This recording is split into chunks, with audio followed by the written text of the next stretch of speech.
Oh, a little podcasting today.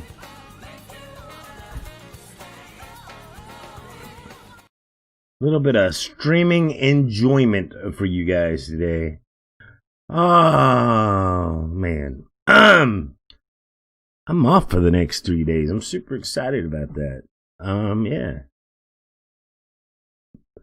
it's been super hot, super humid and muggy as we get into September in the deep south. It's been hot.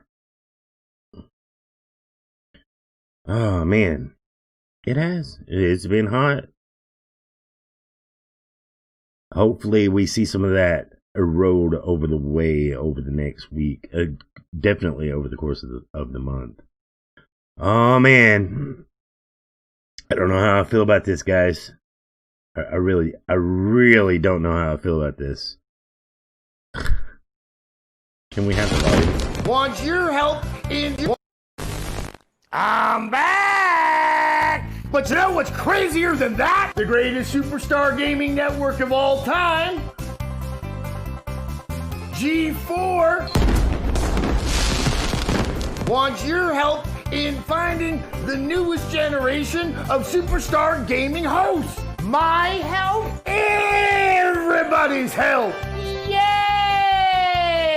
Do our work for us! If you know someone who has what it takes to be the next Dr. Lupus, Pokeball, or Ninja, well, tag him in a tweet and stuff. Tag your favorite creator. So G4 is looking for new talent. You can even tag your dog. Include the hashtag G4 needs talent. That way we can tell who's a real fan and who's one of the lizard people.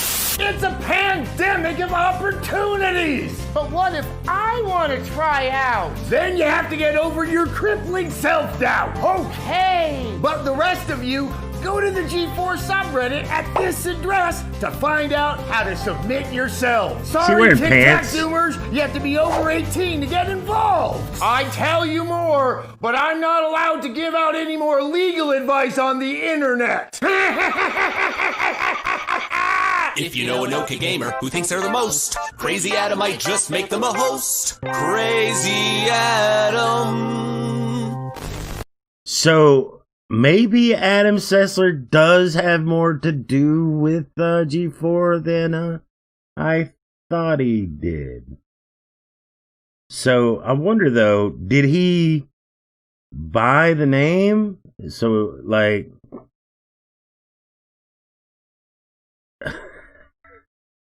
Look, I want G4 to be good. But I was pretty sure when Adam Sessler left, I gotta give this a like. I was pretty sure when he left, though, right? Like, Rev 3 Games, he said he was done with that. He was done with video games media. And he was looking to do something else within the video games industry that was no longer video games media. So I don't think how much I'm going to Google this because I want to know how much does Adam Sessler have to do with the new G4 relaunch.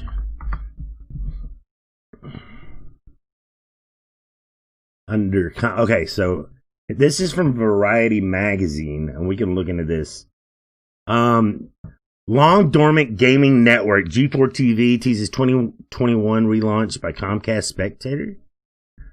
After nearly 6 years sitting in mothballs, the G4 video game TV network is coming back with some kind of relaunch next year by Comcast.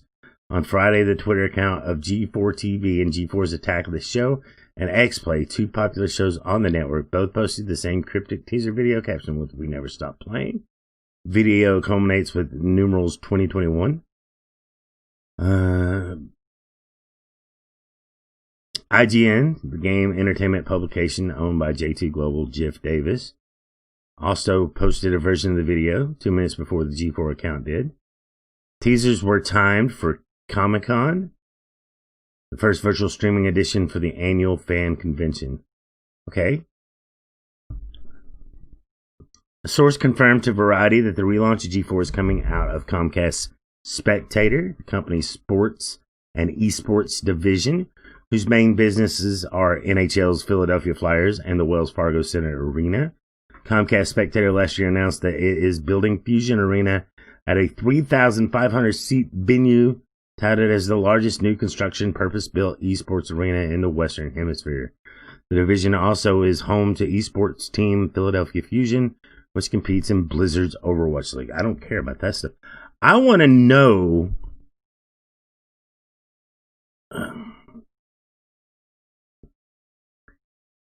Adam Sessler, who had co-hosted G4's X-Play video game review series, responded to the reemergence of G4 property with a tweet saying, "Whoa, that's a Twitter account I didn't expect to see again." Morgan Webb, another X-Play alum, commented, "I'm just impressed someone remembered the password to the Twitter." And actress Olivia Munn, who started her career as everybody knows, she started on Attack of the Show. She joined in the excitement over the resurrection of G4, tweeting, "Oh, hey now, hashtag G4, hashtag G4 TV. Ooh. As part of G4 TV's guerrilla promo campaign, Entertainment Journalist Friday received an email from the aforementioned Phil character, with the sender identifying themselves as a respected corporate marketing professional. Here's the text of the email, which had the subject line, "Game on," but with G4 in game. Okay. So we really don't have any more new information other than they're seeking talent?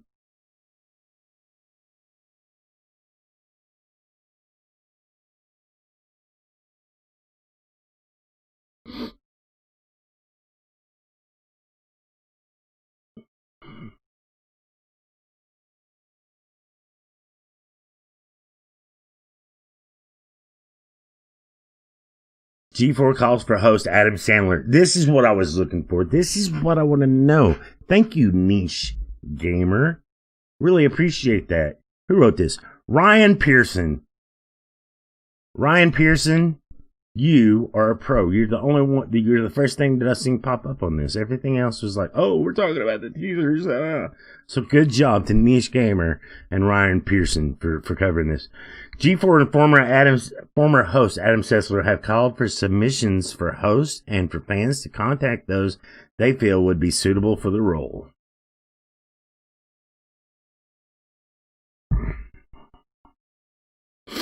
This talks about Adam Sessler likely to return. As previously reported, video game station G4 was announced to be returning in some sort of form. I don't know if it would do good on TV. I really don't. I think it will succeed more as an internet show, but what do I know?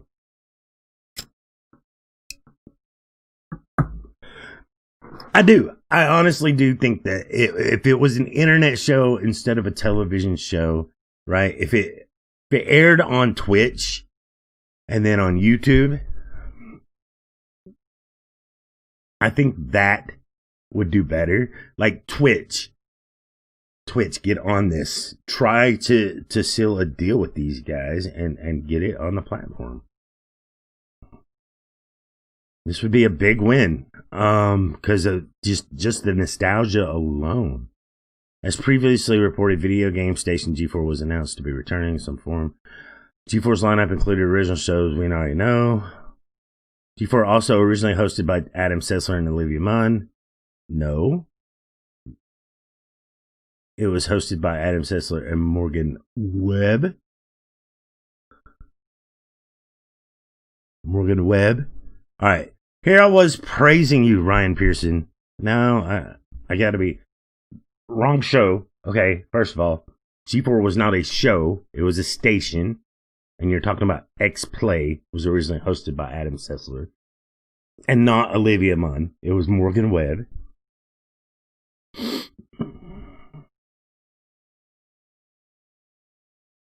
In the trailer and in the G4 TV subreddit, users are asked to tag their favorite content creator on social media or create their own 2-minute pitch under the hashtag G4 needs talent. All presenters must be over 18 and resident of the United States. If I lived in California, I might do this, I don't. Crazy, right?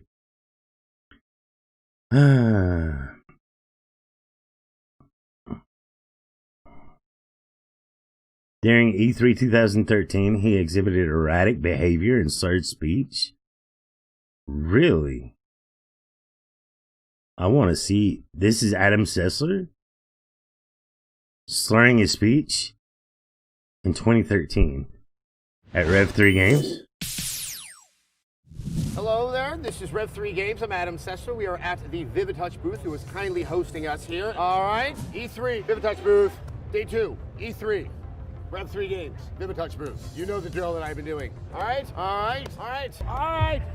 I can't hear what you're saying. Rev3 Games at E3 Vivitouch booth. All right, it is the end of day 2 on the show floor here at E3. Rev3 Games.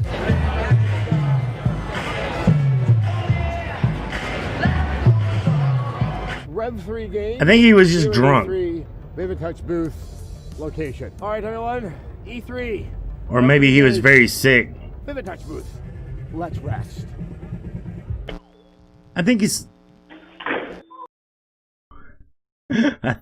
what Rev3 was making him say, and where they were, it was extremely loud. And maybe he had a little too much to drink to help him cope. But what do I know? During SGC 2013, Sessler discussed hate speech and trolling during a panel with YouTuber Jim Sterling. He condemned such behavior and stated, "Don't even give me that First Amendment nonsense. You have every right to say it and have every right to call you a fucking asshole and try to find your address and put it out there." I remember that. Sessler did defend feminist frequency and Anita Sarkeesian.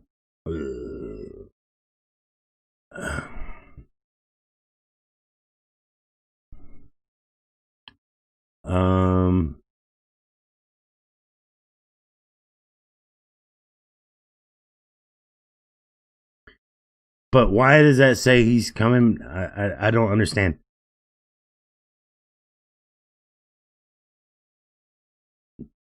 You're saying he's set to return, and then you just give a bunch of bad shit that he did? Like,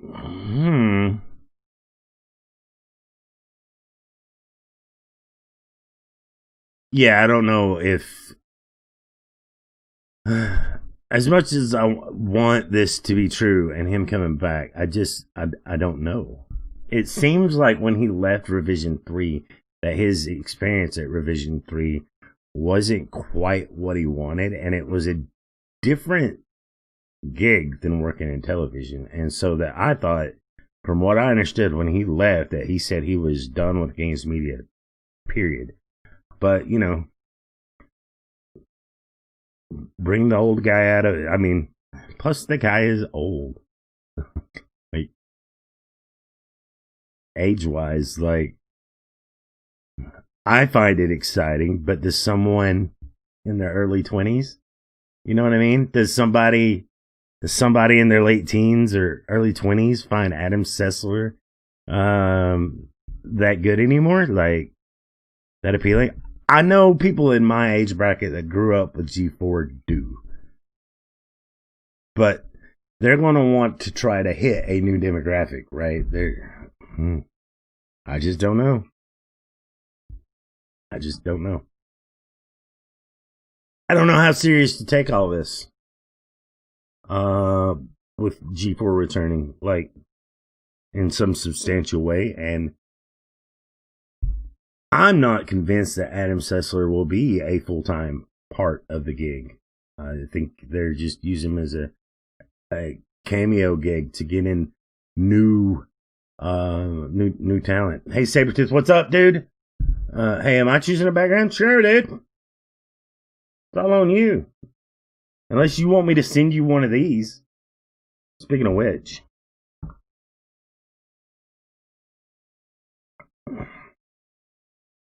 I did forget to change my background today. Look at that. We're not even at the podcast background. Looks like I need to start firing my producers again. Those are the lights. Fire the producers. There we go. Make me do it myself. Dang producers. Look at that. I'll send you one of these. You like them? They don't come with the lights. They don't come with the lights. But yeah, I can send you one. Davey CK, Adam Sessler is definitely for an older audience. Meanwhile, the younger generation is probably not the audience they're aiming for, since that generation is mostly watching Dr. Disrespect and Tyler 1. Please don't say that they're watching Tyler 1.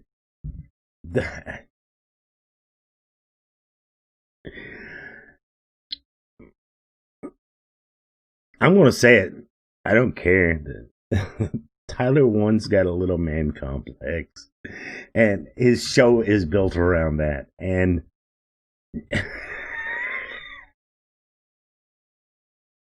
we're not allowed to say stuff about other creators, so my bad. Alright. Gosh. If the new generation audience is watching Tyler 1, though, right?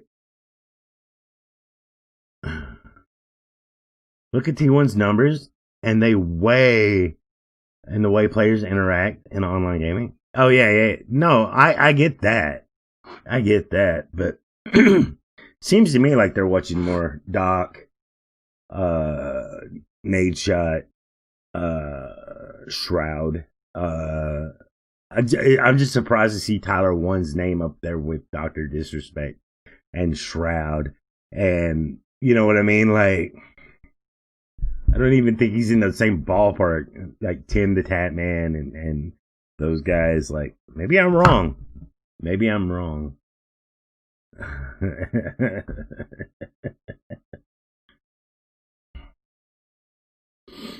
But yeah, I really didn't like that article, though, talking about Adam Sessler. The host of G4 was Adam Sessler and Olivia Munn. They were hosts on the show.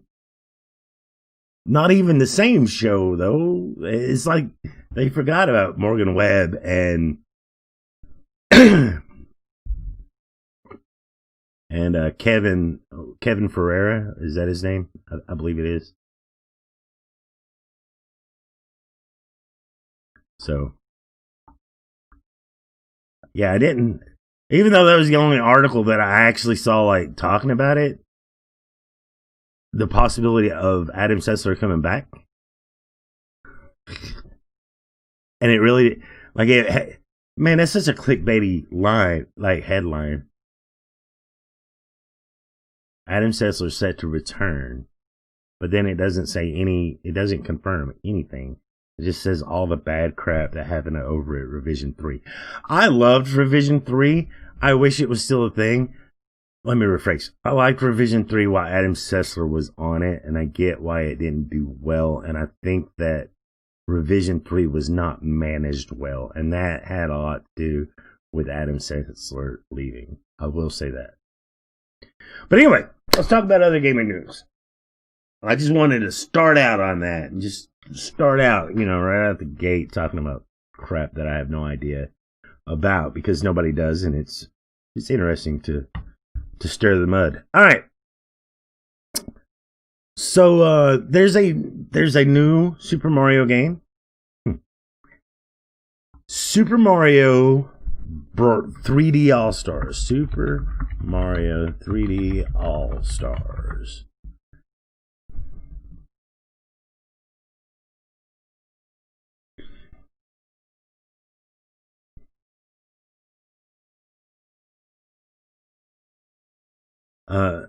Digital and physical product. You won't be able to buy it after March 31st, 2021. A few things going on with this game. right? There's a few things that I wanted to talk about on this game. Let's take a look at it together, guys.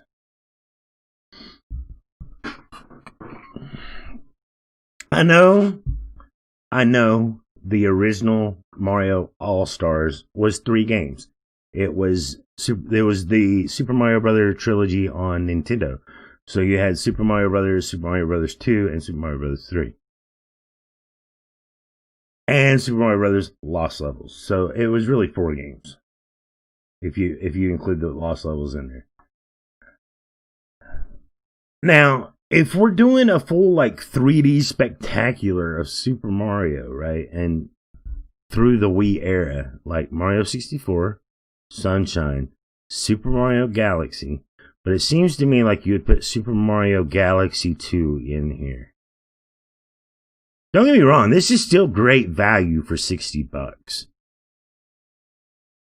And especially since I never played Sunshine, I'm really tempted to get this going. I didn't do the GameCube. I jumped past the GameCube. So yeah, I think this is fantastic. Mario 64 alone is awesome. But 6 months, it's limited time for 6 months.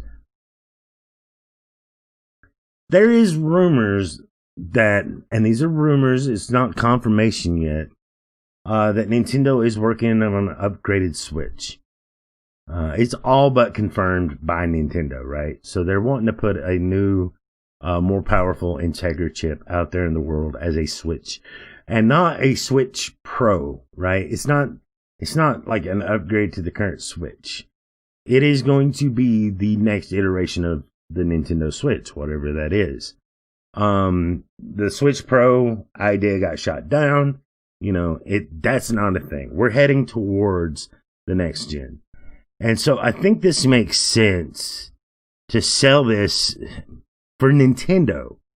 It makes sense for them to sell this for a 6-month time period on the current Switch.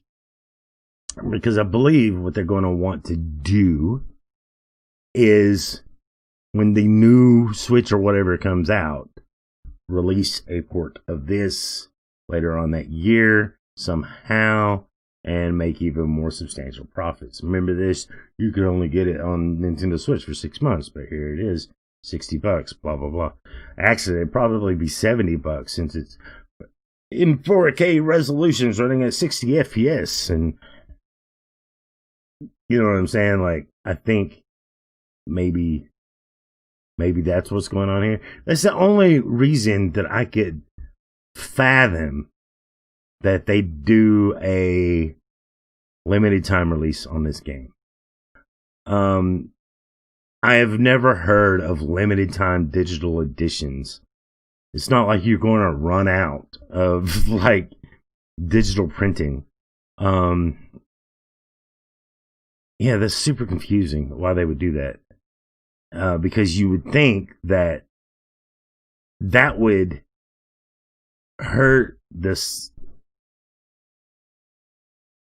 them more than it would help them, unless they plan on re-releasing it on newer hardware and getting that nostalgia flowing again. So I just wanted to put that out there. Those are my thoughts on this. Other than that, the games they got here are great. I am confused why there's no Galaxy 2. Galaxy 2 was just as good as Galaxy 1. It completes that story. Because the thing about the original All-Stars is all those games were connected, right? Super Mario 1, Super Mario 2, Super Mario 3, same theme, same world, same all that stuff. These are very not connected. Super Mario 64 has nothing to do with Sunshine or Galaxy. Galaxy's its own complete, starts a new actual story arc for Mario. And it was completed in Galaxy 2. So it would make more sense to put Galaxy 2 there. Again, maybe the reason we're not seeing Galaxy 2, because there's clearly room over here on this for that fourth item, right? So you got this cut, this cut, this cut. There's clearly room behind the emblem for a fourth item. And I'm thinking that the limited time, the next time they release it on the new upcoming hardware, to make sure people buy it again, they put Mario Galaxy 2 in there. This is speculating, right? This is marketing speculation, is that after this limited run, and when they go to release it on newer hardware, that they add Mario Galaxy 2 to ensure that people are going to buy it again. The people that already bought it are going to buy it again. And the people who missed out on the limited run will be able to get their copy. That's the only thing to me that makes sense on this. So, yeah, that's what I'm rolling with. What do you guys think? Let me know. I really do think that's what's going on. I think I cracked the code, Nintendo. I think I'm too damn smart for you, Nintendo. I think I figured you out. Alright. Apparently, guys, it looks like I was wrong about Avengers. I'm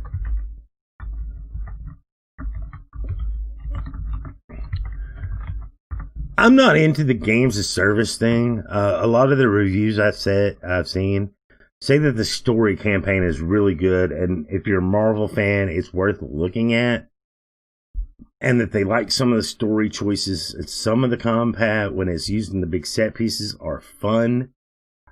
And I've heard reviewers say this, but the things that take them out of it are those big games as servicey type things.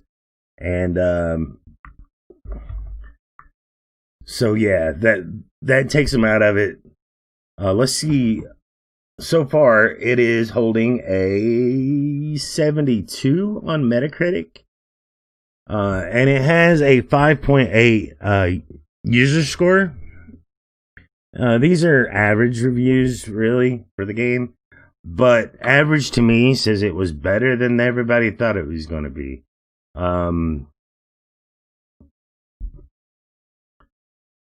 And this is one of those things that it's just going to get added onto with new content as each hero drops. I'm sure they'll do that thing where there's a new raid mission or a new game mode with each hero that they unlock. And from what I understand, they plan on dropping a lot of these heroes. Because there's a game pass attached to each one too. So how long do they keep that going? How long is the release schedule? Do they do 2 at a time? Do they do 1 at a time? Yeah, I don't know. But this is definitely a project that they want to be ongoing for a few years, quite a few years, and be profitable for them. I do not like this model of game, and the reason I do not like this model of game is because they make this game with the intention of monetizing it first and making a good game second. It just happens that Crystal Dynamics is really good at making good games. They have a history of making good games with the Tomb Raider reboots. But yeah, I don't like that model. I am of the mindset that you make a good game and recoup costs by making sure it's marketed properly and that it's selling. And I know that is it seems risky in today's day and age. Here's the thing, like, people say, well, games are getting too expensive. They've got to have microtransactions. They've got to have this games as service. They got to have a hook to keep players coming back so that they make their budgets back. First of all, gamers didn't ask for budgets to be this big. I guess expectations have asked budgets to be this big, but nobody asked their marketing budget to go haywire. And you can cut costs that way. Second of all, it's not our fault that video game prices have not increased. That's their fault for not pricing their product higher.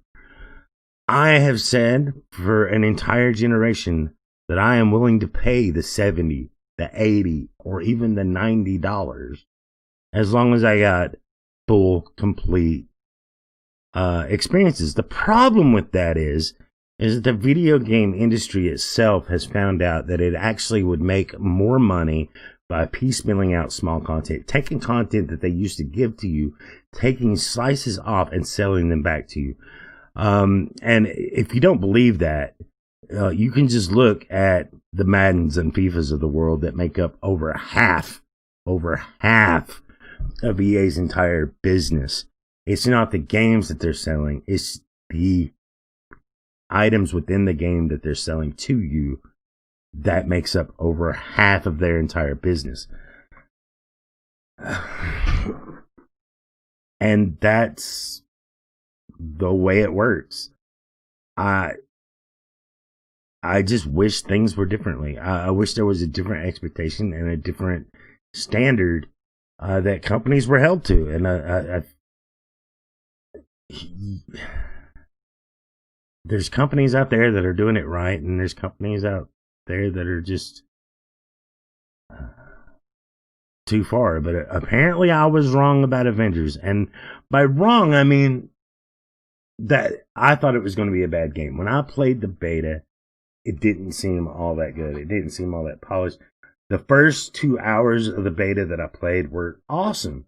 After that, it really did feel like heavy-handed games of service to me, and that's what they were aiming for. But apparently, people thought it was. I wouldn't say people think it's great, right? They think it's okay. It has had its defenders on the internet, I noticed. But I think there's only one negative review here. I think we got, of actual critic reviews, we've got 8 positive reviews, 8 mixed reviews, 1 negative review. And we can read these real quick if you guys want me to.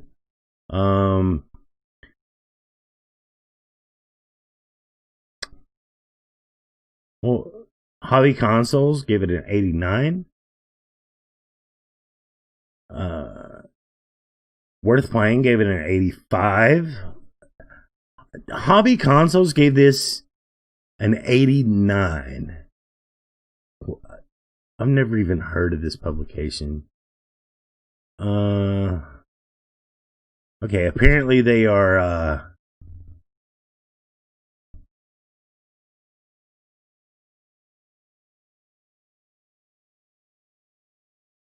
either Spanish or Italian.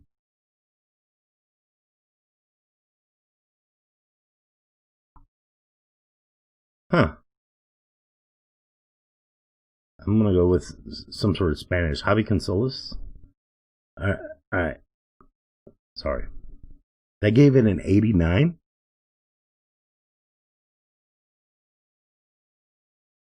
Like, I'm sure it's good, but I'll wait until it's on sale. I'm right there with you, Davey. Right there. I'm sure it's a decent game, but rather looks generic to me, honestly. Did you try any of the beta, Davey?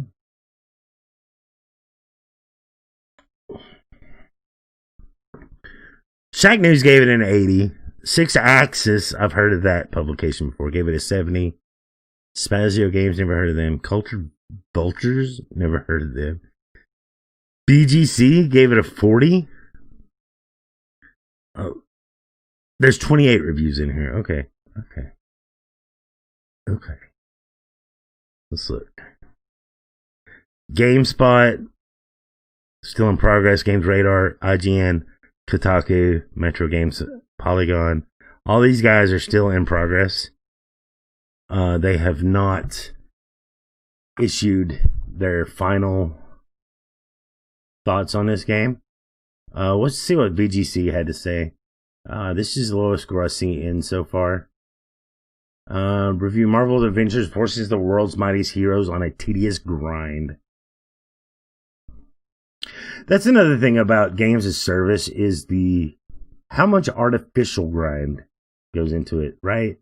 Like, I didn't play a whole lot of attention because it looked generic to me from the first showing. I thought you had to buy it for the beta. No. They had an open beta on PS4 and then an open beta on PC. So the initial beta, you did have to pre-order, but then the open betas were open to everybody. And I got in on the everybody chance, and I only played it for a few hours, and I wasn't all that impressed. I was really super impressed in the first 2 hours, and then it kind of curtailed off to where, oh, this is a collect this character, this is a wave thing, the way you like defend this point. That same, you know, that in Destiny or in Division, where they do this, and it drives me crazy because it is the most boring thing that you could do in a video game, where you go and you have to defend an area from an onslaught of waves, from a set number of waves. You have to defend, and you can't move out of that area while the thing's doing its job, or like you're uploading the comm link. So you can't move from that area, and you have to defend it. And they use that type of like objective over and over and over and over again. And it drives me batshit crazy because like the mechanics in this game aren't great anyway. At least in Destiny, you had great gameplay mechanics. And then, you know, you do the raids and you do those over and over and over in pursuit of the good loot. Well, here, the gameplay mechanics they're not as tight as a game like Destiny.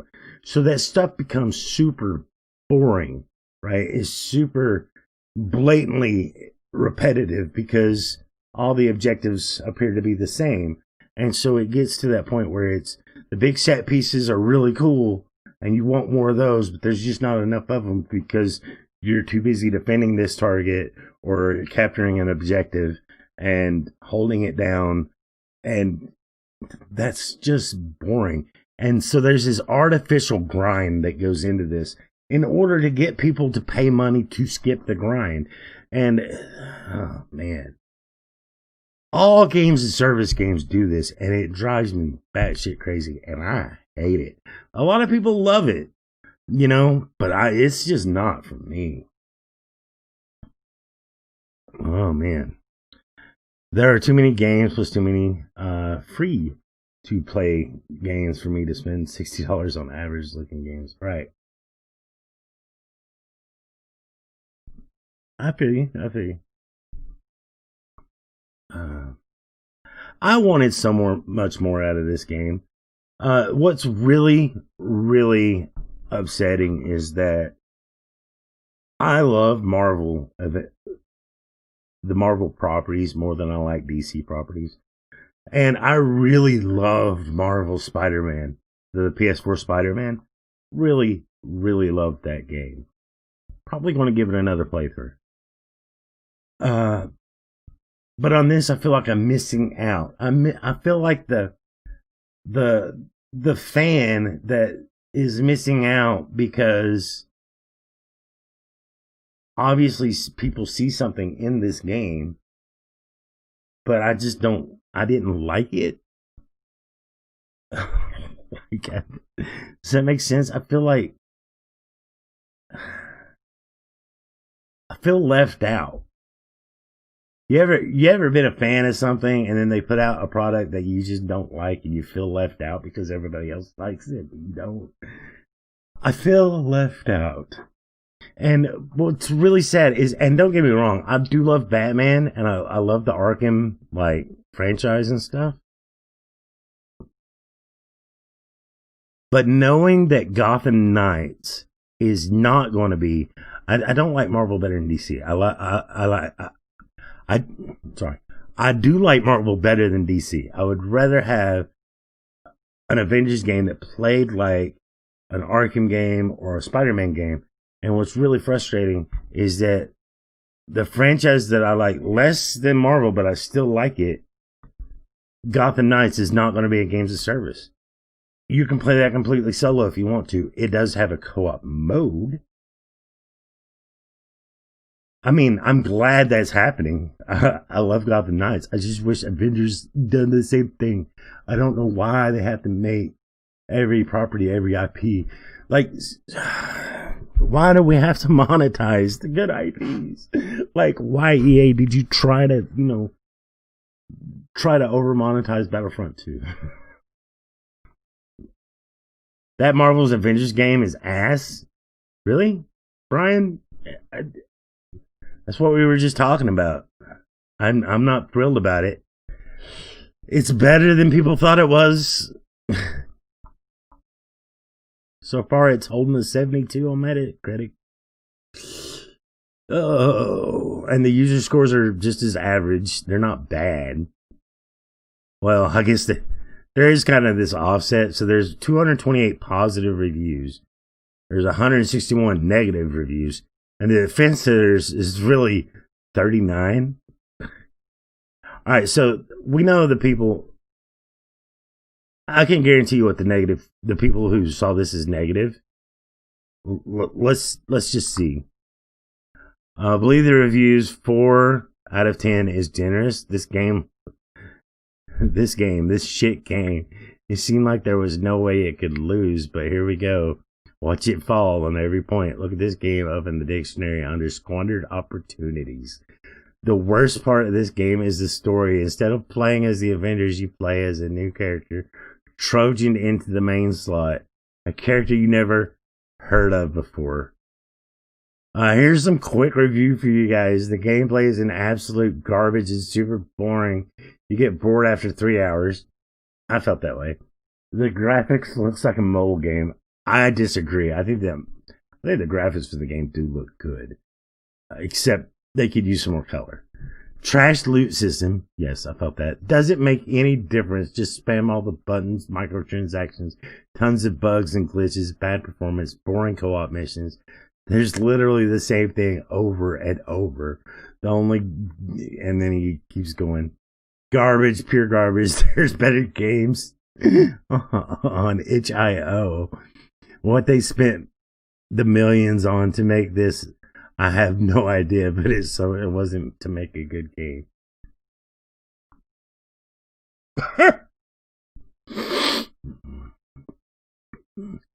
The game is surprisingly good, and the story is really good. Then why'd you give it a 0? And it's also original. However, I don't think the looting system is that satisfying overall. And it feels kind of frustrating when you constantly have to switch out different kinds of gear all the time. Gameplay is fun and can be a bit challenging at times. Overall, it's a really fun game to experience with friends. But he gave it a 0. Sounds like a kind of mixed positive review, but he gave it a 0. Alright, you can't trust user reviews. Great game, great story, variety of gameplay, from character to character. Black Widow and Hulk are my favorites until now.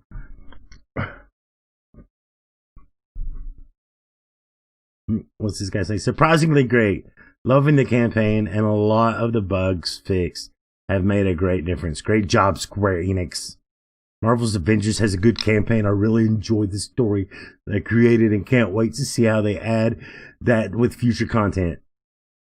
I don't know. People are so split on games anymore. What do I know, though? Square Enix has to pay for the Marvel licensing somehow. Hence, $10 for Hawkeye's daughter. It's average for me. Anyway, the only superhero game I liked was Spidey. Didn't interest me that much, so never played the beta. Lol. You didn't ever like Batman Arkham Knight? Or not Knight. Knight was kind of trash. Arkham City or Arkham Asylum or the Batman games from Rocksteady Studios over at WB. Those were really good, actually, as superhero games go. I like superhero games. Like, have you guys ever heard of a game called X-Men Origins Wolverine? Now, we can debate whether the movie was good or not. I understand that. But that game was legit. Superman 64 was legit. No, Superman 64 was hot garbage. Here's the thing. I think it's so hard to make I think in the past it's been so hard to make a Superman game because he's kind of OP. So But nobody's really attempted a Superman game. So it would be interesting to see a Superman game. Like, even if they do a Superman game, like, you ever notice that Superman's the bad guy? Like in Justice, Superman's the bad guy. Or Suicide Squad killed the Justice League. Superman's the bad guy. He's pissed off.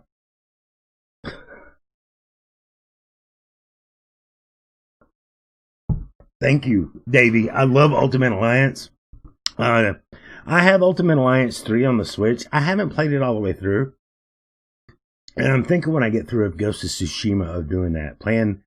Because I feel like I'm missing out on this Avengers stuff. I'm thinking about buying all the DLC for Ultimate Alliance 3. And just going ham on that game. But yeah, X-Men Legends was good too. I really like X-Men Legends. Oh man. And I really liked X-Men Origins Wolverine. Treyarch Spider-Man 2 was really good. Spider-Man 3 was kind of hot garbage. But Spider-Man 2 was good.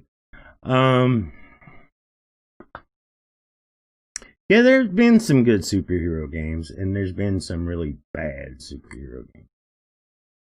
And when we're looking at some of the really bad, you can think Iron Man and Thor and those games. Some of the Activision games. But then some of them are good, like Deadpool. Kind of a good game. Just saying. Try playing Ultimate Alliance 3 couch co-op with my wife. The camera is not friendly for the same screen co-op. I can believe that. I can believe that.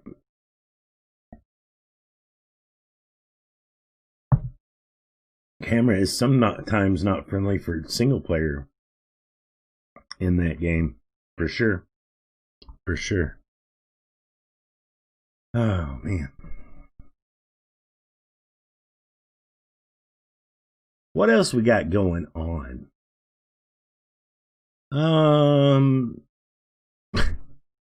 We can talk about Madden if you guys want to. I am not the biggest, Madden fan. Oh, the new Madden's out. I gotta go get the new Madden.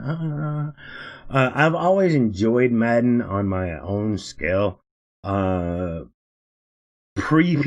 pre-Xbox One. Like, 7th gen, not 8th gen so much. And the reason I enjoyed it then is because, well, a lot of the hot garbage that's in the games now wasn't in the games then. There wasn't the card packs and the, all the absurdity. That was a this generation thing.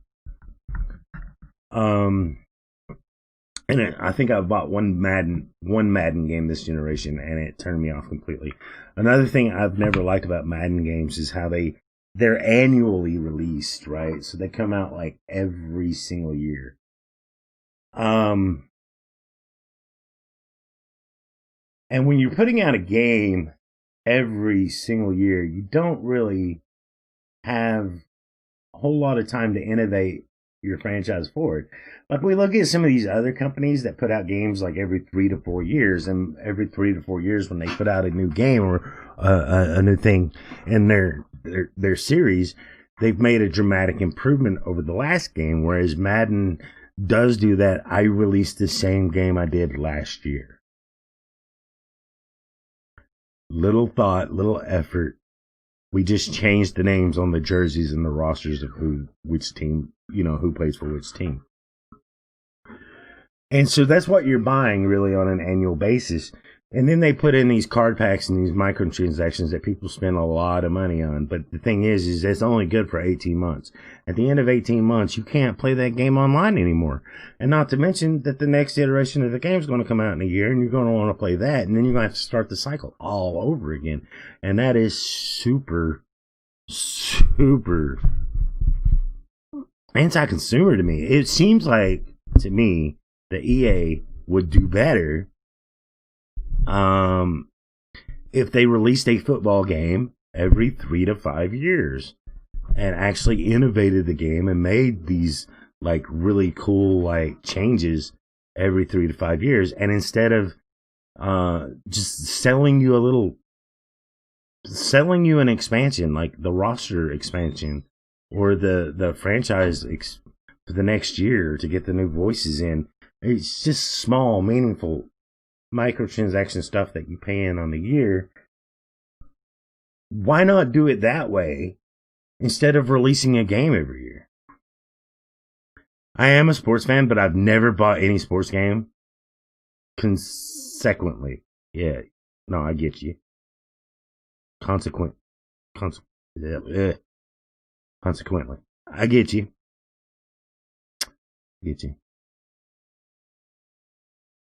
I buy Madden every 2 years, FIFA every 1 year, and NBA 2K after 1 year. Yeah, it seems to me that sports games would do better if they released every 3 to 5 years instead of annually. Gives you time to actually build a new game or really heavily innovate on the game and make some big changes and big improvements to what you were doing before. And that if you wanted the roster change, you could, and the voice packs where, you know, they announce the New Year's and things like that from the announcers and all that, you would pay for that. Like, and it would be what, $10-20 a year instead of super expensive, whatever it is. I don't know. Maybe I'm wrong. Just, it seems like it would be more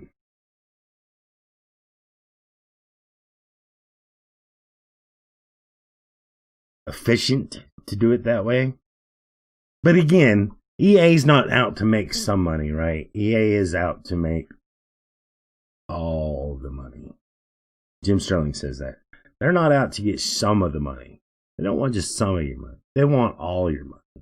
They want all the money that's in that genre of game or whatever. They want all of it. And that's natural. That's what business is. And I understand that. It just seems very anti-consumer though. And now they're getting called out on it. Like people are actually saying, hey, this game is bullshit. Like this game is buggier than last year's game. And it's funny because it says Madden 21 on the thing, but it says Madden 19 up in the stands. Like, have you seen that? It says Madden 19 like in the stands. Look,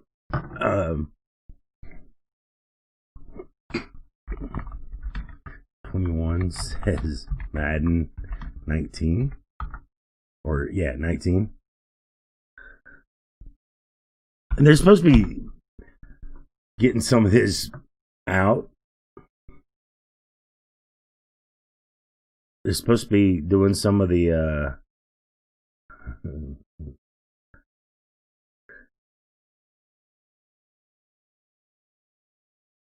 some heavy patch updating. Alright, I can't find exactly what I'm looking for, but anyway, I saw it in a YouTube video, so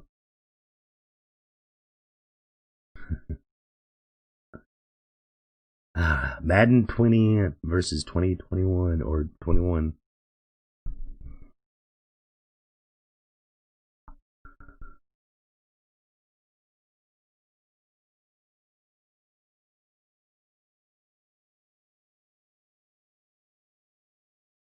It is Madden NFL 21, right? Yeah.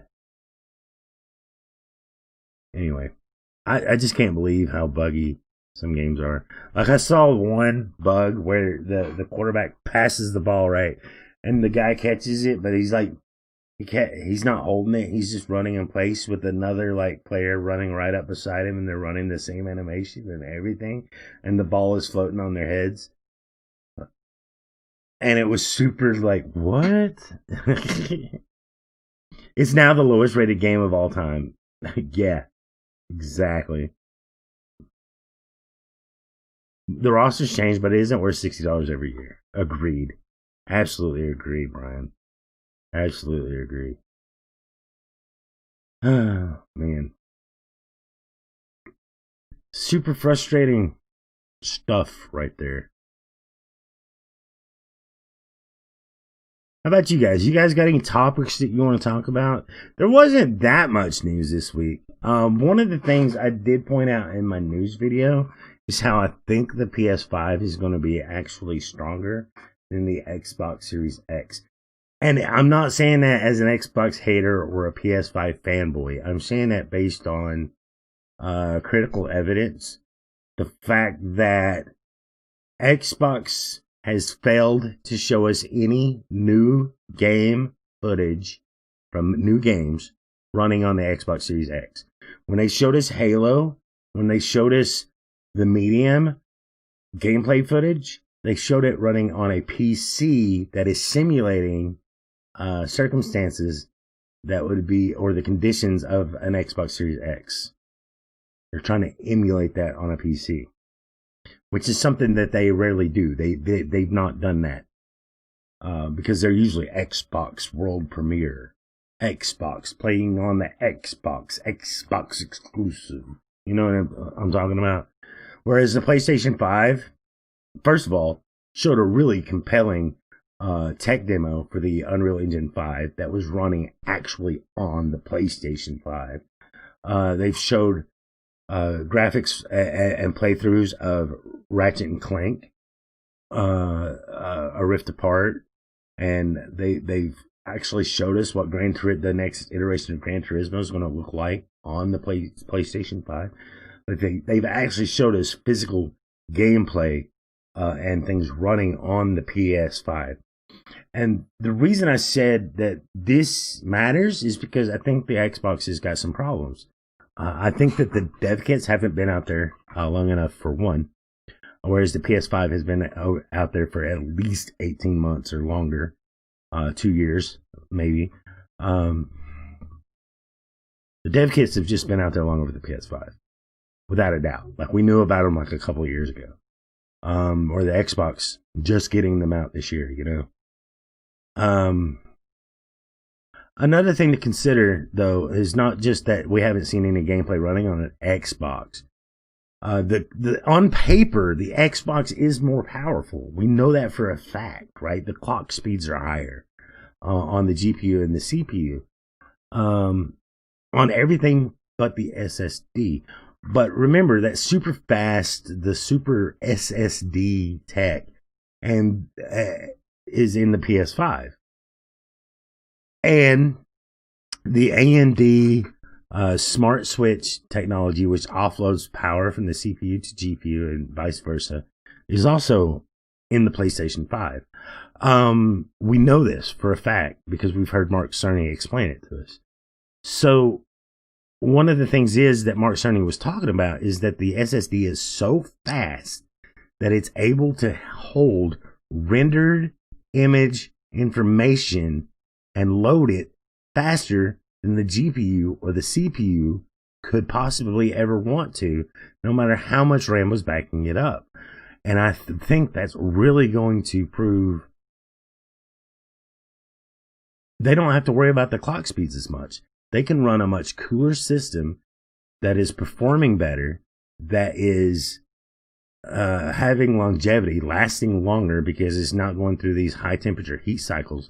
Plus, they're using liquid metal, a metal liquid cooling system that is out of this world. So I'm really starting to believe, with everything, we just know more facts about PlayStation. I'm really starting to believe that even though it's not backwards compatible and stuff like that, like they are leaving things out. I do think it's going to be the more powerful console. I think it's going to shock us. I think on paper it looks like Xbox is the more powerful hardware, but I think in actuality, with the way that Sony is using everything and fine-tuning everything and how that SSD is working with the CPU and the GPU, and the CPU and GPU are working on that new tech, that new AMD Smart Switch and things like that. I do think the PlayStation is going to be more powerful. It's until Xbox shows me gameplay, I'm running with it. So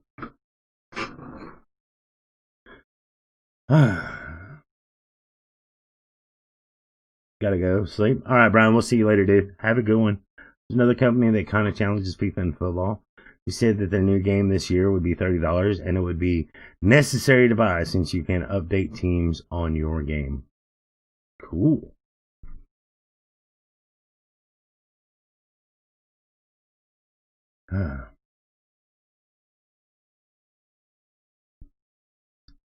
I could be wrong, but I really, until Xbox puts something out there showing me gameplay, and that Halo, the Halo Infinite trailer or the Halo Infinite gameplay that was running on a PC that was supposed to like simulate what it was like to run on an Xbox Series X, and it didn't look very good. It didn't look very good. And they've postponed Halo Infinite. So the only game coming out in the first quarter of the life cycle is the Medium.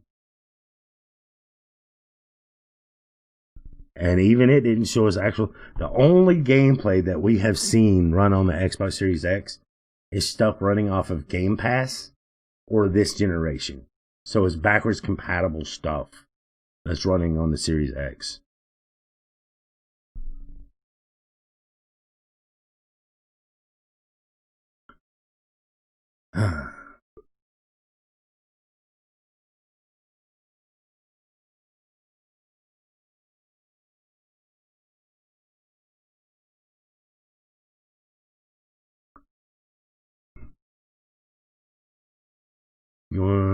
Let's see.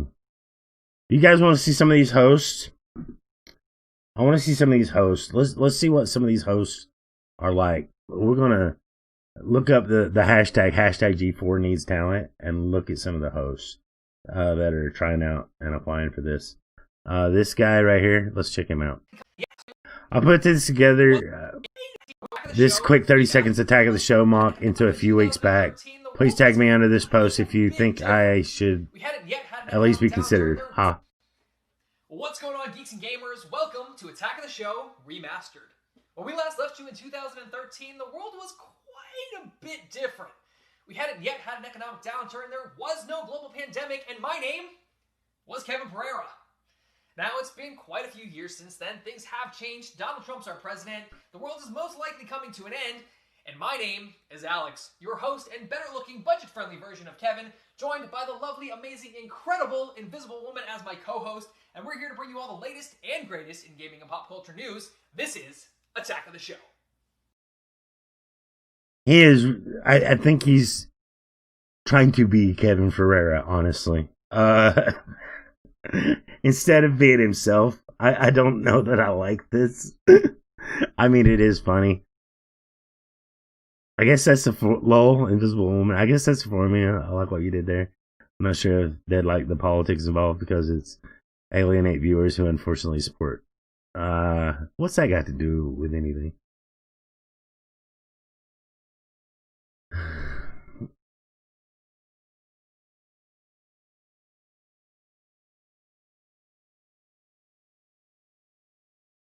Bad take is a bad take.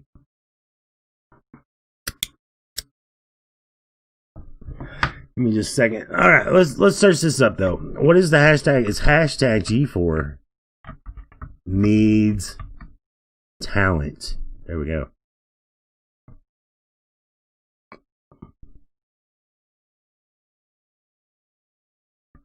I want to see the latest. I want to see people that are like, all right, this guy throwing his hat in the ring, huh? Video game industry. I'm your host, Khalif Adams, and every week we get the chance to showcase some of the dopest conversations around video games here on Twitch and around the net. At least this guy's being authentic, right?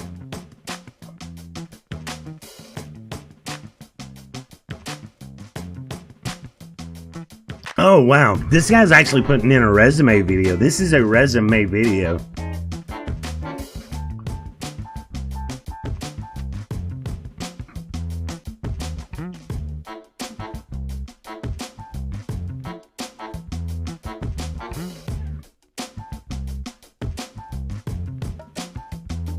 I am feeling this.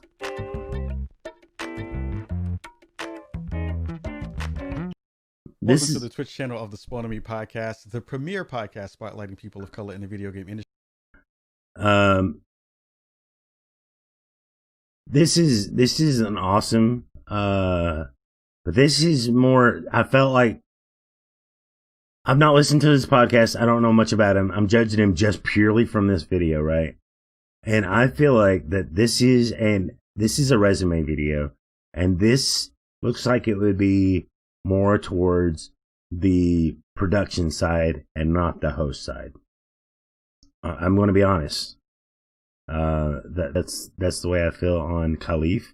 I think what he's working on in his projects look amazing and they look enticing, and I'm actually going to follow this guy.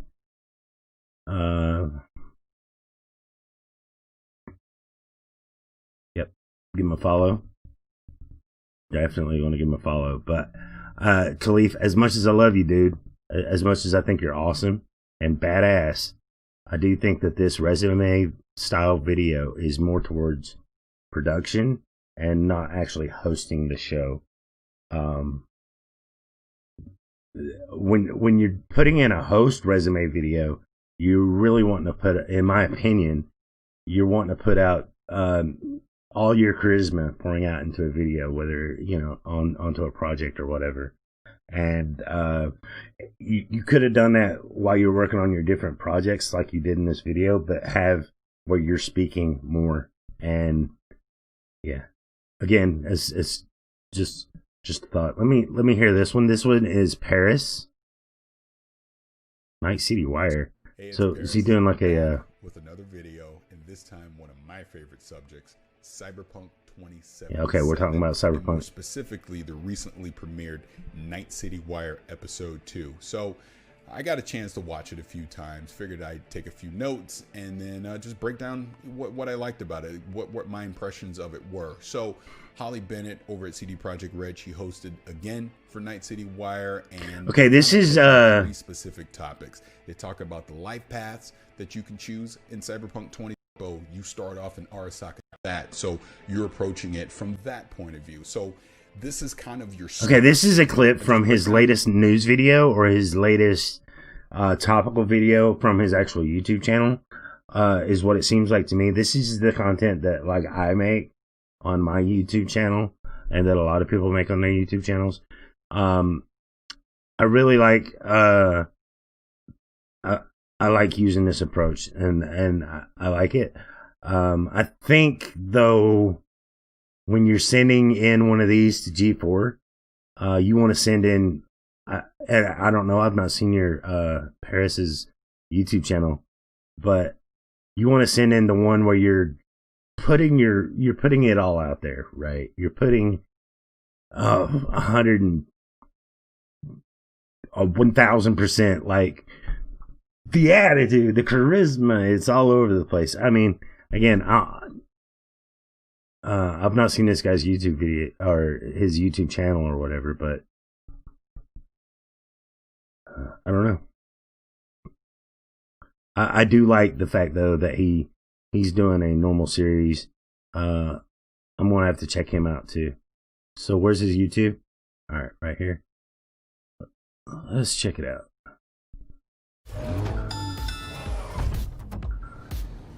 I'm gonna sub to this guy. I'm not gonna follow him on Twitter just yet, because I may not like the content, but right now I do. Right now I do. Paris, relax.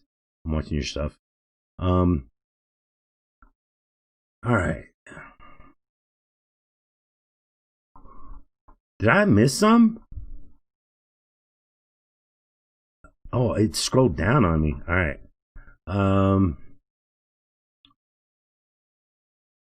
Paper Pal? All right, let's see what you got, Paper Pal. Well over 20 years. And then that good day to you. I am Matthew Winter, and I care about two things: my hot wife and video games. Now, my hot wife is a more relatively recent development, but video games, I've been playing those for well over 20 years.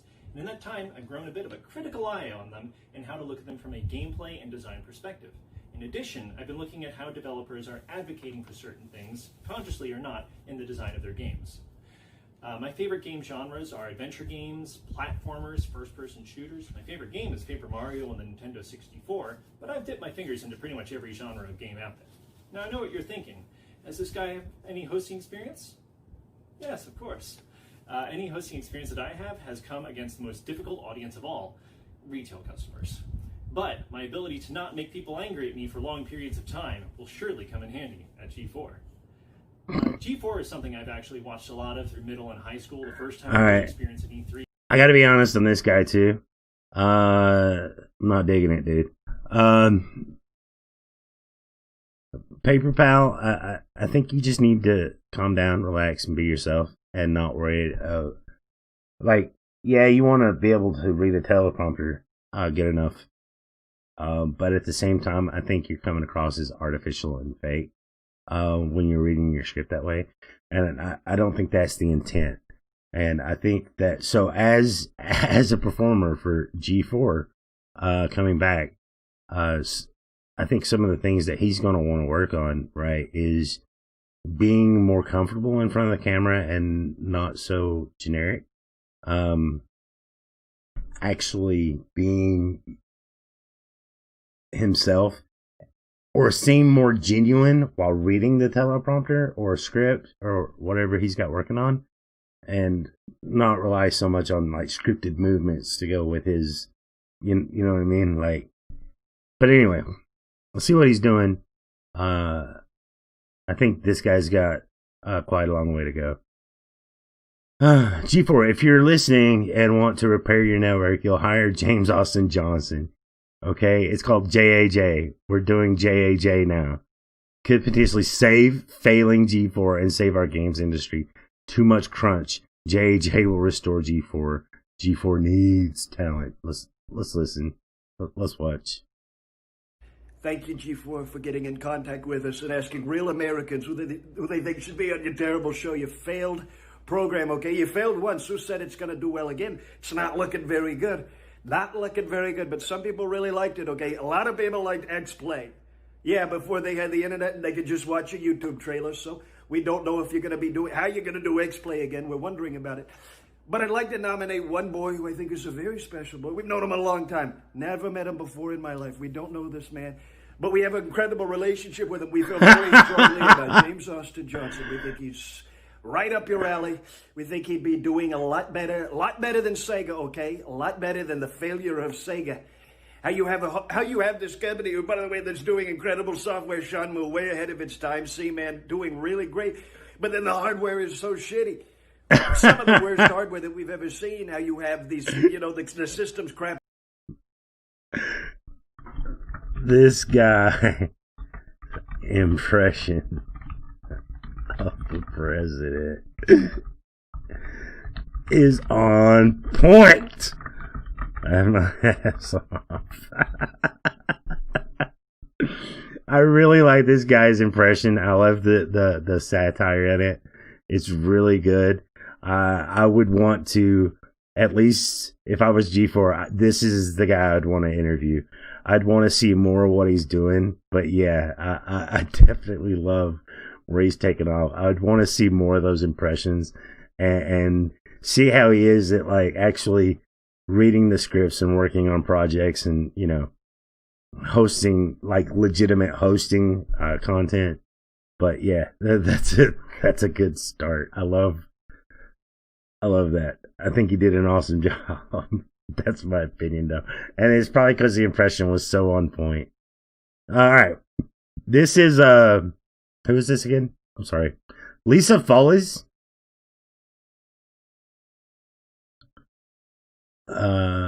Ali would be phenomenal G4 TV host. Okay. Let's see. Hi, I'm Allie Baker, and trust me when I say that my life pretty much revolves around gaming. Disease Megasloth is like best thing to come out of E3 2018. Is that the official name of it? Free updates to Fallout 4 will be happening, and it won't be just fixes. You'll get new features too. Okay. The same thing that they did with Skyrim. And the most wicked spin move you'll ever see. That wasn't even it. Nope, that wasn't it. Each team will take the stage to perform Jeff Williams' Can't Trust Anybody Now, Off the Red versus Blue Soundtrack. I know her. I really like that song. Stop. She's actually hosted before. She was part of Machinima. She's been on different events, hosting different events for different actual companies. I want to think that she hosted one of the PlayStation events. She has been pretty frequent on Kind of Funny Gamescast. Pretty frequent, regular on that podcast. And yeah, I like her as a presenter. Definitely would keep her in mind. If she's really serious about wanting this job, just because of her background and who she is, I would definitely like give it to her. This is Allie Baker though, but Lisa Follies is suggesting Allie Baker, which I don't know. I don't know that Allie Baker wants the job, but if she does, definitely give it to her. Okay. Michael Artis. All right, let's see. Heard you guys were looking for talent. What a coincidence, because let me tell you, I've been looking for talent my entire life. And well, this is all I got. This is not necessary. Why? Why do you put the plastic in his articulation points? Oh, I just broke it. I gotta take a second. I'm sweating over here. Got a workout doing this thing. Our first game, Deus Ex Human Revolution, is a fine example of what happens when Google Glass turns into Skynet. The latest set in the Magic the Gathering series. This set is actually all artifacts and no one has fun. With the strength of this game, Square Enix would be foolish to not have a sequel in the pipeline. I almost want to go back and immerse myself in the Tomb Raider culture, but then I remembered I'd eventually have to come and torture myself with this piece of shit. And I'm even slashing prices! Get out of here, prices! Oh yeah! So then we went to the promotion tournament, which we ended up beating E-United and Gold Coin. Okay, this dude. And so we were like, okay, that's fine. We made it through the spring split. We can't do this again. Definitely looks like he's comfortable in front of the camera. Definitely is articulate. Definitely looks like he's been grooming himself for this presenter role for a long time. And he does it and carries it well. I would definitely check this guy out also. So out of this, I think these three right here in a row have been really, really good. And then I would like to see more from that one guy.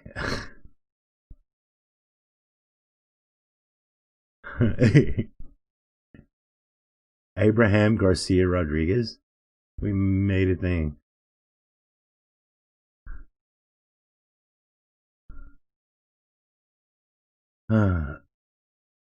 Positively thick with talent. Listen to Bunker Brothers. Did I miss this? I didn't see you come in. I was just playing Legend of Zelda Afterbirth of the Wild on my Nintendo Wii U game console. Is this guy trolling? When you're not playing on your popular Wii U device or your Sega Saturn or Virtual Boy, you should sometimes check out my great podcast, Bunker Brothers, in which I am the star, producer, and at least he's trying to get free promotion out of this. Can't hate him for that. Lynn Wall, let's see what you got, dude.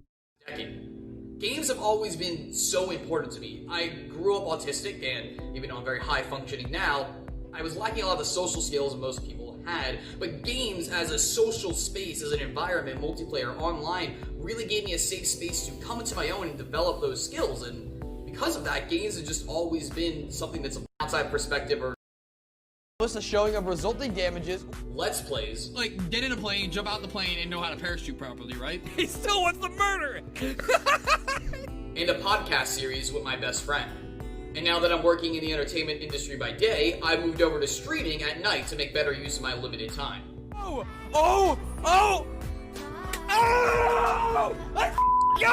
This guy's like me, and he probably is where he belongs on YouTube and Twitch. Just saying. Doesn't really do anything to stand out. Like, I know I'm not the presenter type, and so I wouldn't put myself out there. You're probably really good at doing the things that you're doing for yourself now on the smaller scale. I'm not saying that you can't work your way into there, but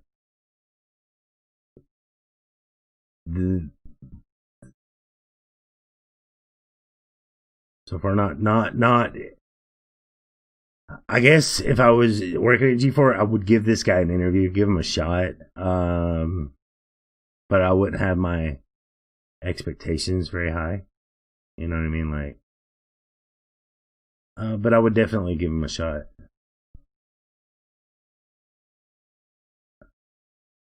No. Who's this? Matt Duckett? Who's Matt Duckett? G4, casting, person, people. Alright, look, dude. I didn't hold on to this thing for 24 years not to have it in my G4 audition video, okay? Oh, hi there, G4, casting, person, people. My name is Matt. I'm a comic out of Los Angeles, California, and I heard that you were looking for hosts for your new network. I figured I'd throw my hat into the ring, given my experience being funny in front of groups of people, as well as my decades of experience playing video games such as Super 64 Mario. Anyways, here's some clips of me being funny. Hope you enjoy. I am mixed race. I'm half black, half black. Shout out to the 5 black people that are in the room.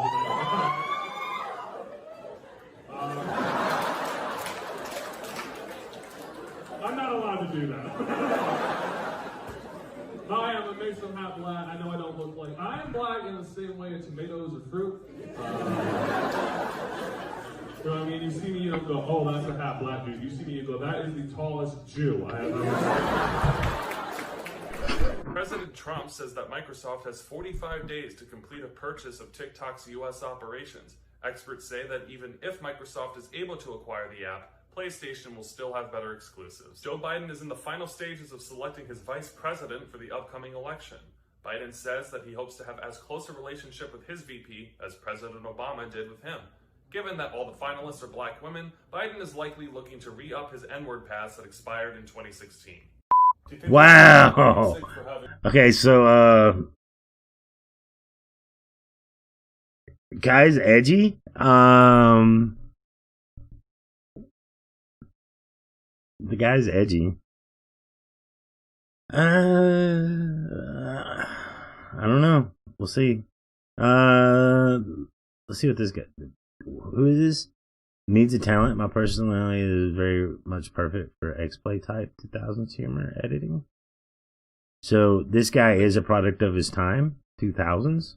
Hi, I'm Pan Pizza, auditioning for G4, which I would totally be perfect for. Pan I essentially Pizza? treat the editing style of my videos as an actual TV show and not some low-rent web show. Oh, wow, you put footage of a game and duplicated the footage underneath with a blur effect? Wow, that's real distracting. Now, stars, man, that's what I do. Now, me making YouTube videos is essentially me making the gamer TV show I always wanted as a kid, growing up watching illegal uploads of X-Play on YouTube. I did not have the channel for the most part. I am sorry. Like, look at that intro. Look at this intro. I made that.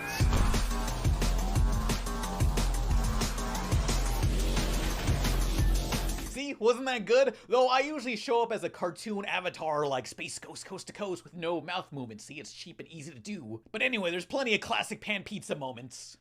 Now, I'm no interior decorator unless you count going in raw. I am very knowledgeable on 2000s era gaming and cartoons. I love Family Guy. Who the fuck else but Quagmire? Who the fuck did you think Okay, I would give this guy a go. At least he's funny.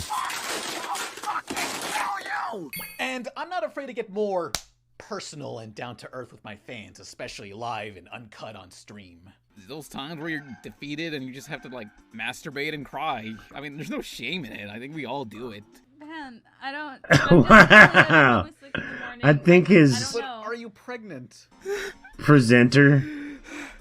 And despite my age, I was, for a brief time, a father figure. Oh my god, there's a mini golf game. Yes! Yeah, because you misplaced the baby. I didn't misplace her! Jesus. Without my daughter Wednesday, it has certainly opened me up to more time to make YouTube videos, which is why I am perfect for G4. Please consider me. Yeah, consider him. He's funny. He feels like he's very comfortable as a presenter or as doing these different projects. I think this is a good fit. I really do. Man, some of these are really good. So, this little campaign has put out better than I thought would have thought results, right? Like, some of these are really good. Gamer, a guy who believes esports and can break down those pro strats for you. Well, I'm here to tell you that I am not that guy. Maybe check out one of these two. I hear they're good. But hey, if you're looking for someone to explore the more bizarre side of gaming, maybe someone that put the Buzz Lightyear skin on the Iron Man mod in GTA, or made an entire video about killing Teletubbies in Left 4 Dead, or someone who made their friends run a Fall Guys obstacle course, well then maybe you're looking for someone like me, Lasercorn. And let's be real, there's a lot of games out there that maybe aren't widely known but deserve some love too, like this game where you can turn into a giant squid or fight that giant squid with a rocket launcher, or this weird anime board game where you can roll dice to fight a chicken. I even got my friends to play a game where you could be a homicidal giraffe who fights zookeepers. And I'm not just limited to video games, I've also been playing a D&D campaign where I play my character Krulax. He's a dwarf warrior he likes axes. He makes axe puns like, let's get into the action. Does stuff like that. He throws axes at people. So G4, if you're looking for someone to host a show or segment about bizarre games or mods or silly RPGs, hit me up. I like this guy too. I think he would be a lot better fit for someone like Machinima though.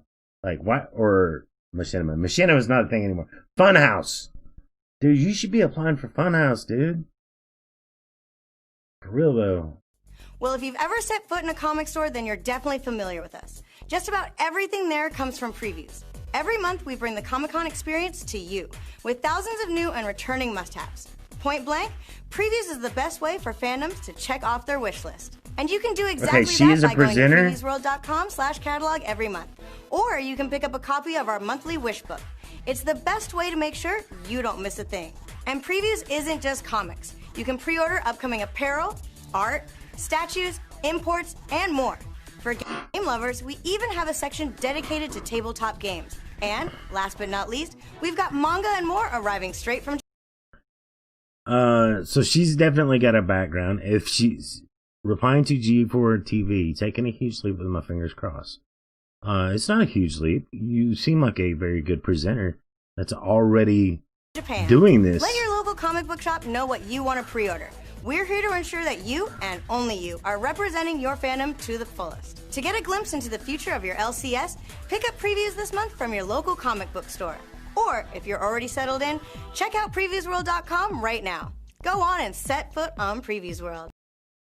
Yeah, she's already very comfortable in front of the camera, already got a gig doing a presentation style job. This does look like a commercial and not a typical YouTube video. This was a good clip to upload. Good luck to you, Annie Mia.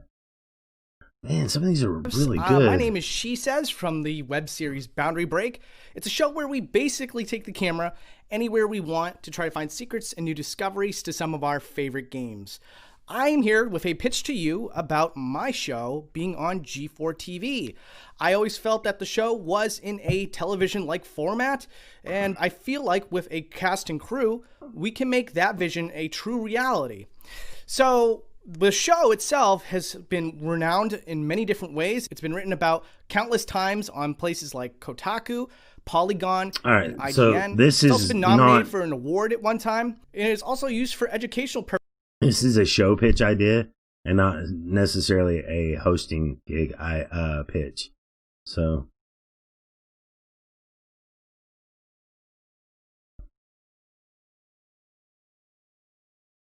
in your game, dogs will not be harmed. How did you go from literally Nightmare Eagles to this setting and concept and the art direction? Because this doesn't read Nightmare Eagle to me. My follow-up question to that is, what is your favorite gun manufacturer and why is it Hyperion?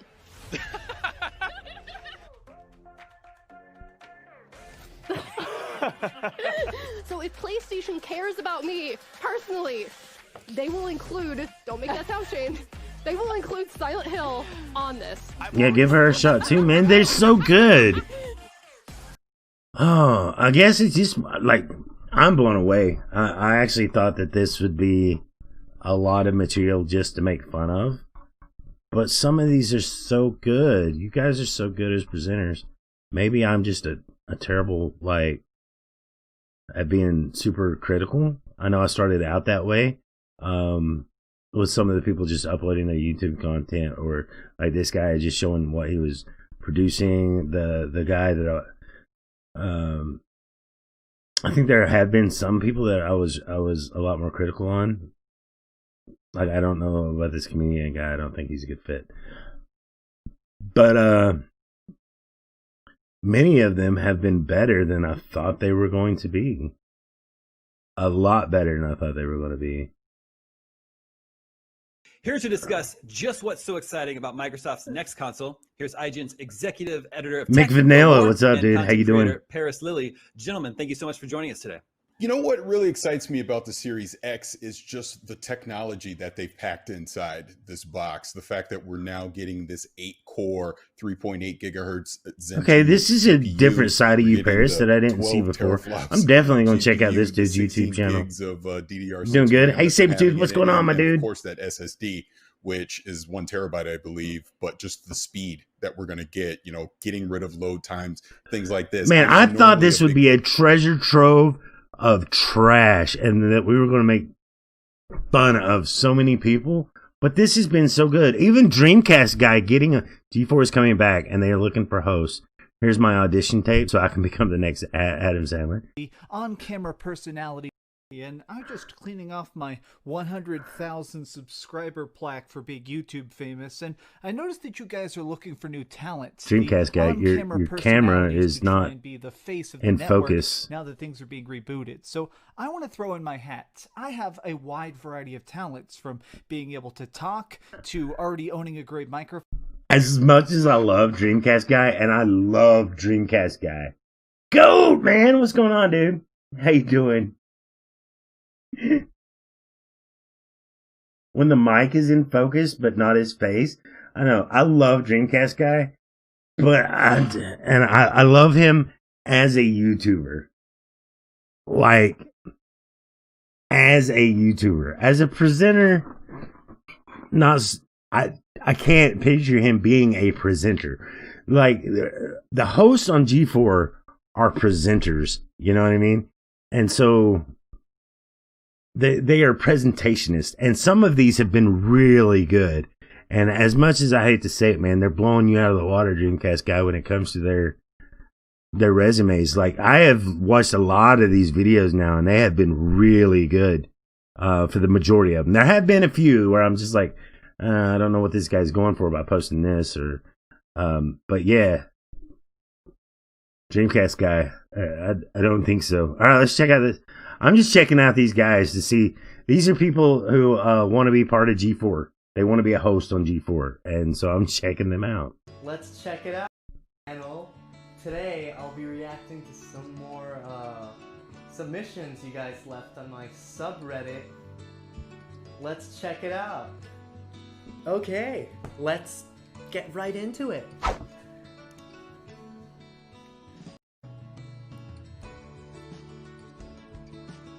I am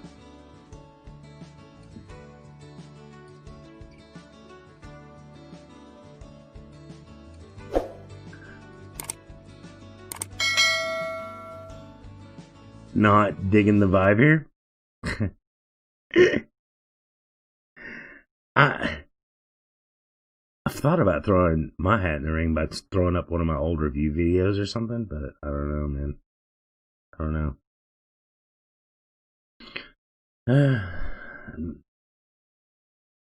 I just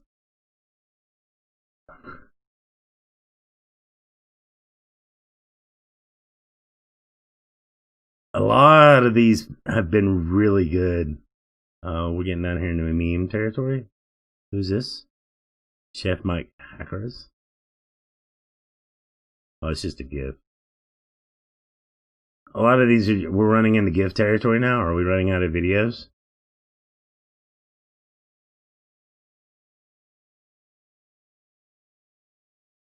I guess that was all these submissions so far. Starting to look like it.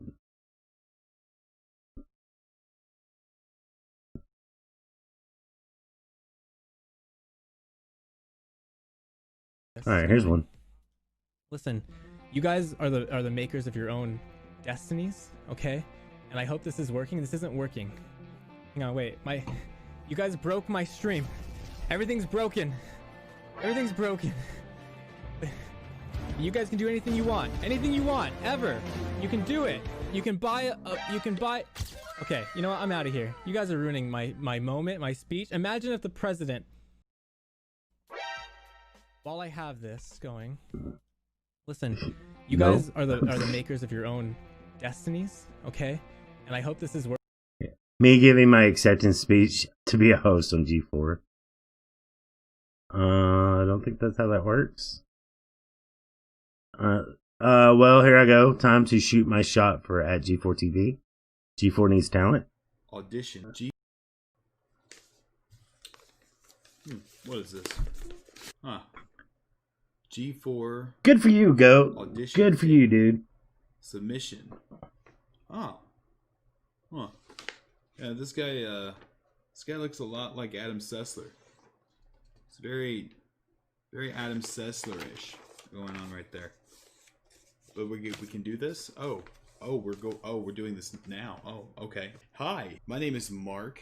I am coming at you live from my gaming office space. I've been loving watching G4 back in the day on television, back when we had those. Now everything's streaming, right? We do streaming, right? Even before that, when it was another program. Okay, this and it was a great channel. He's another one of those that's...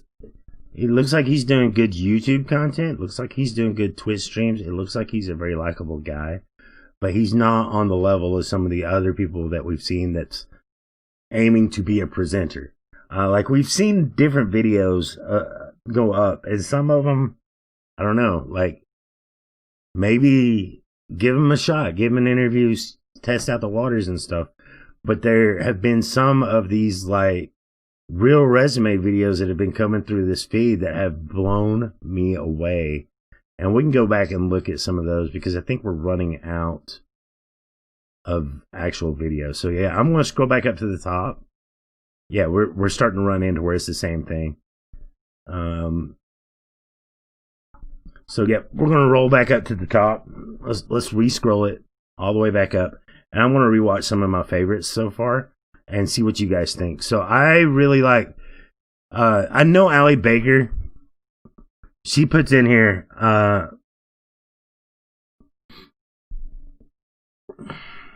hey at G4T, heard you were looking for a host, and just so happens I'm available. Hashtag G4 needs talent. Okay, so she is interested in doing this.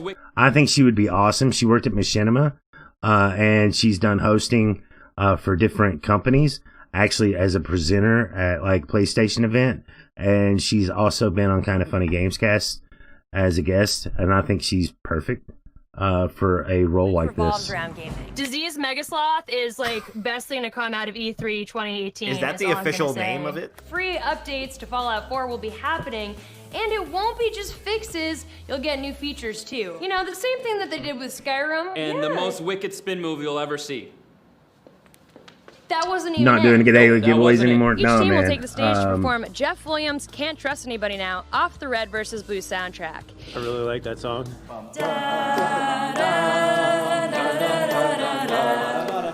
Which If I video bring game giveaways character- back, it's going to be more like a secret word thing where you kind of have to like watch all the content and pick up on the secret word, like hear me announce it and then do it that way.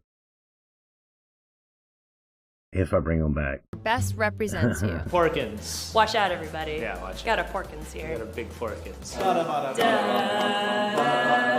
I had too many people that were just lurking Which is very nice. and not actually watching the show. You know what I mean? Like, I want this to be my job, and I don't want to depend on giveaways to get big. I think I'm better than that. But anyway, I think she's an excellent presenter. I would love to see her get the job, get in. I really liked this dude. I thought he was very crazy and out there. Let's rewind this. Sorry. Like, look at that intro. Look at this intro. I made that. All right, we'll see you later, Go. Have a good one. See, Wasn't that good? Though I usually show up as a cartoon avatar like Space Ghost Coast to Coast with no mouth movements. See, it's cheap and easy to do. But anyway, there's plenty of classic pan pizza moments. Now, I'm no interior decorator unless you count going in raw. I am very knowledgeable on 2000s era gaming and cartoons. I love Family Guy. I really like this guy. Else but Quagmire. Who the fuck did you pick out to put on the list? Was there someone else? His personality stood out to me. I really liked what he's got going on. Pan Pizza. Some of these are new. As I've been sitting here streaming, some of these are new. Jeez, kind of lost my place on where I was actually. So Ysmiley, and I've never played this game before. I have a unicorn horn. I think that means I'm gonna win by default. All right, first Wait, to three. guys, slow down for a second. No. Oh no. We need a camera showing this kid's hands because he is moving around real fast. Speedy Gonzalez over here. Good morning. Yeah, good morning. We're doing it live. Yeah, we're doing it live. Someone was actually driving an airplane earlier, and I was like, I know winning sounds great, but what if you just crashed it? We've actually joined our friends at Epic to check out the Fortnite Lazy Links. No. I'm sorry, just no. Yeah, so a lot of these are just reposting.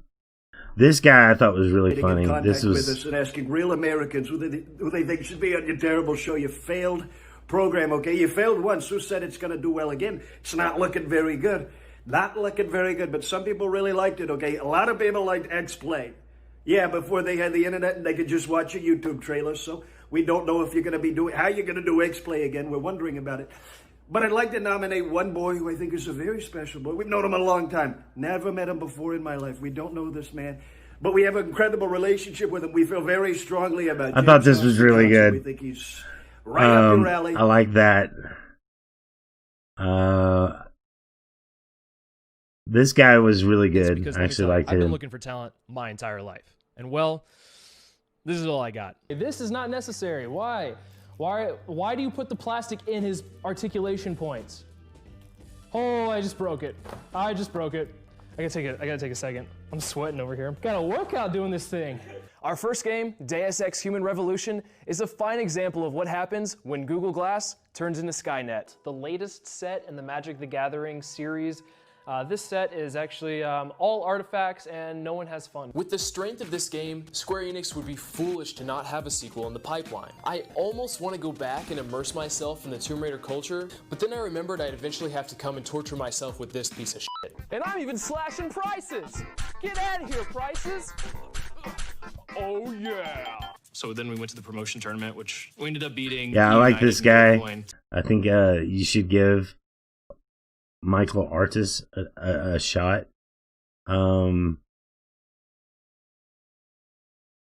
Those have been my favorites so far, I think. Absolutely. I really like what those three have done. I think out of all of them, those were my three favorites. Yep. You like that guy too? Yeah. No, I think some of them did really good. Some of them did really awesome. I think out of all the submissions that I looked at so far, and I looked at almost all of them. I know they're still posting new ones in, and I'm not going to be able to see all of them.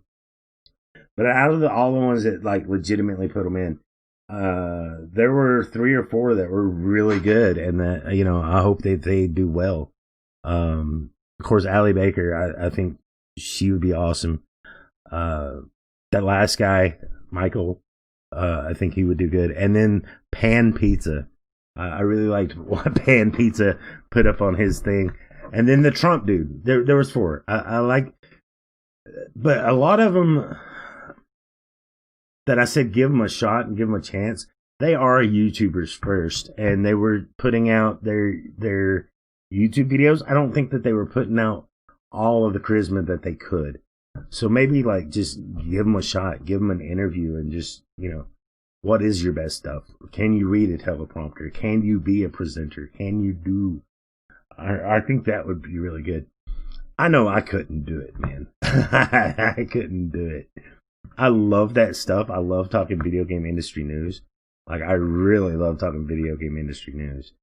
But I know my charisma is not out the roof. Like, I think I am way too self-conscious to do some of the gags that they would want to do. I mean, I don't know. Part of me wants to work in that professional environment and work for a big publication like that, but part of me is like, nah, man, I want to do my own thing. You know what I mean? I don't want to subject to your silliness. I don't want to master overlords. But yeah, part of me does want to do it though. I wouldn't want to move out to liberal California to do it though. Like, don't get me wrong. I am a very liberal person for where I live. But at the same time, like, there's some weird people out in California. I love them. Yeah. There's forward thinking, and then there's just being plain weird with it. Like, but I don't know. I think that's going to do it for podcasts, though. I think I'm going to stay on, but I think I want to play games for the last hour. I think I want to play games for an hour. So I think that's what I'm going to do. And so when Tech goes to, like, export this will be the end of the podcast. This was the Occasional Dilemma podcast. Again, it airs every Friday night, 8 p.m. Eastern Standard Time. Appreciate the people who came and said hi and all that stuff while we were doing it live. Next week we'll have Hershey 1103 and Kiwi Pie TTV on as guests. I'm looking forward to that. But yeah, let's play some games.